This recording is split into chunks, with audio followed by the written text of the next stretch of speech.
अब बीजेपी क्यों जो ऐसे बौखलाएगी? जिस समय वो रेल मंत्री थे और जब ये गड़बड़ी कर रहे थे, घोटाला कर रहे थे, भ्रष्टाचार में जिनकी संलिप्तता होती है और एजेंसियां वो जांच करती रहती है। जदयू के राष्ट्रीय अध्यक्ष हैं ललन सिंह, वो खुद लेकर करके ईडी को, सीबीआई को, इनकम टैक्स को और पहुंचाने का काम किए थे।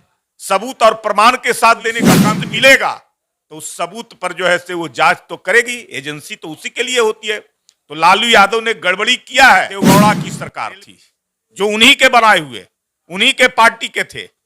जिस समय इनके ऊपर मुकदमा चार्जशीट, एजेंसी अपना काम करता रहता है, उस पर किसी सरकार का कोई दबाव नहीं होता है। हाँ, हमारी सरकार में उन एजेंसियों को स्वतंत्र कर दिया गया है। भ्रष्टाचारी हो, किसी दल का व्यक्ति हो, किसी ओहदे पर हो, कोई बड़ा से बड़ा व्यक्ति हो, आप उसके खिलाफ जांच कीजिए, दोषी है तो उस पर कार्रवाई। लालू परिवार की मुश्किलें घटने का नाम नहीं ले रही है। अब लैंड फॉर जॉब केस में 4 अक्टूबर को पेश होना होगा। डिप्टी सीएम तेजस्वी यादव, लालू यादव और राबड़ी देवी सहित 17 के खिलाफ समन भेजा गया है। और लैंड फॉर जॉब मामले को लेकर के हमारे साथ बातचीत करने के लिए बीजेपी के प्रदेश प्रवक्ता प्रेम रंजन पटेल जी है। क्या कहिएगा सर, लैंड फॉर जॉब मामले में 4 अक्टूबर को फिर से सुनवाई होगी और लालू परिवार को कब तक मुश्किलों का सामना करना पड़ेगा? जब तक ये जांच पूरी नहीं हो जाएगी तब तक। इसलिए कि आरोपित हैं, इन्होंने नौकरी के बदले में जमीन लिया था, बिना कोई वैकेंसी के, बिना कोई विज्ञापन के, और लोगों को बहाल किया था।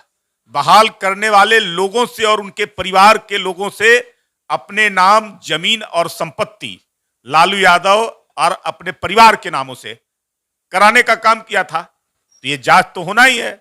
जांच चल रहा है, लंबे समय से चल रहा है, अलग अलग एजेंसियां जांच कर रही है और उस जांच में जब तक जो है से पूरा मामला कंप्लीट नहीं होगा तब तक जो है से ये जांच चलती रहेगी।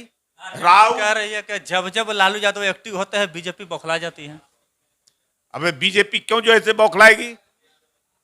जिस समय वो रेल मंत्री थे और जब ये गड़बड़ी कर रहे थे, घोटाला कर रहे थे, तो उस समय उनको चाहिए था ना। ये तो जांच सब लोगों के साथ होता है, जो भी भ्रष्टाचार में जिनकी संलिप्तता होती है और एजेंसियां वो जांच करती रहती है। जिनके खिलाफ लगता है कि इनके खिलाफ सबूत है, इन्होंने गड़बड़ी किया है, और ये हम लोगों ने नहीं इसका सबूत पेश किया है। सबूत तो जिनके साथ बैठे हैं उन लोगों ने ही उनके खिलाफ सारे कागजातों को लेकर करके, जो जदयू के राष्ट्रीय अध्यक्ष हैं ललन सिंह, वो खुद लेकर करके ईडी को, सीबीआई को, इनकम टैक्स को और पहुंचाने का काम किए थे। सबूत और प्रमाण के साथ देने का काम किए थे। तो एजेंसी तो जांच करेगी। कोई भ्रष्टाचारी होगा, भ्रष्टाचार करेगा और उसके खिलाफ अगर कोई सबूत मिलेगा तो उस सबूत पर जो है से वो जांच तो करेगी। एजेंसी तो उसी के लिए होती है। तो लालू यादव ने गड़बड़ी किया है। रेलवे में पहले भी जांच हो रही थी कि रेलवे की संपत्तियों को दूसरे के नाम से देने का काम और उस संपत्ति के बदले में अपने लिए मॉल की जमीन लेने का काम ये तो किए थे। और दूसरा मामला आया कि लैंड फॉर जॉब, नौकरी के बदले में जमीन लेने का। तो ये जांच तो हो रही है और जांच दोषी है तो जांच में जो है घबराना नहीं चाहिए। अगर नहीं दोषी नाम ले रहे हैं आप उस एजेंसी को, तो लोग बोले कि वो तोता बन चुकी है, तोता बन के रह गया वो एजेंसी। ये बताइए कि ये जो एजेंसियां है, एजेंसियां कोई हमारी बनाई हुई है? ये पहले से काम करती रही है।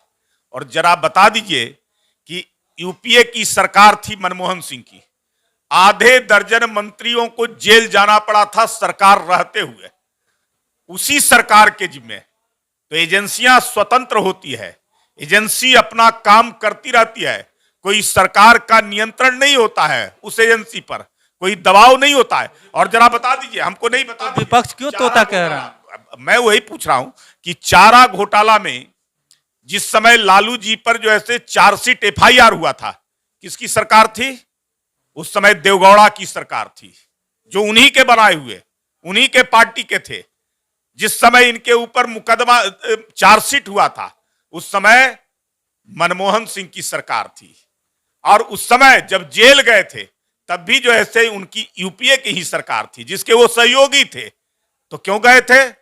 तो एजेंसी है, एजेंसी अपना काम करता रहता है, उस पर किसी सरकार का कोई दबाव नहीं होता है। हां, हमारी सरकार में उन एजेंसियों को स्वतंत्र कर दिया गया है कि कोई भ्रष्टाचारी हो, किसी दल का व्यक्ति हो, किसी ओहदे पर हो, कोई बड़ा से बड़ा व्यक्ति हो, आप उसके खिलाफ जांच कीजिए, दोषी है तो उस पर कार्रवाई कीजिए।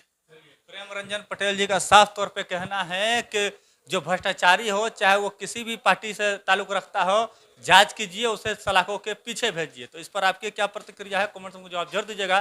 तब तक के लिए बहुत बहुत धन्यवाद।